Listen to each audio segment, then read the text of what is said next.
confrontation between the government and judiciary has escalated today, with Law Minister Kiren Rijiju writing to the Chief Justice of India, saying the Supreme Court collegium which decides on judges' appointments should include government representatives as well. In the letter to Chief Justice Chandrachud, the Law Minister has said that this will infuse transparency and public accountability.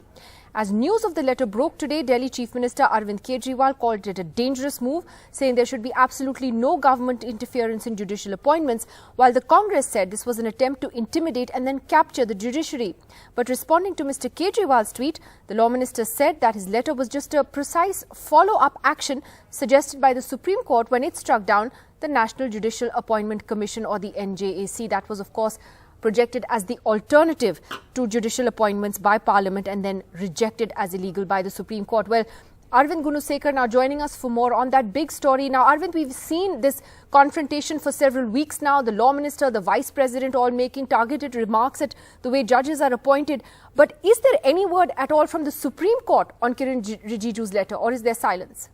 Yeah, Nidhi, another public confrontation between the government and also judiciary over the appointment of judges, especially to the higher judiciary. And what we are seeing in the latest of this confrontation is that Union Law Minister writing to the Supreme Court, urging the Supreme Court, proposing a new form wherein the representation of the government should also be included in the collegium system. In fact, he has also said that in the two-tier system of collegium system, there has to be a representation for the Supreme Court collegium from the centre side, and also for the High Court judges, the concerned state should also be represented in the collegium system. And that seems to be the crux of the letter that has been written by the Union Law Minister to the Chief Justice of India in the first week of January. And what we are being told is that Supreme Court will very soon, the collegium of the Supreme Court will convene to take a call on this letter that has been written by the Union Law Minister. Though the Supreme Court is tight-lipped on this particular communication, but our sources say that very soon the Supreme Court collegium will convene and then will take a call or will take note of this particular communication that the Chief Justice of India has received. Also, if you could see the defense of the government is saying that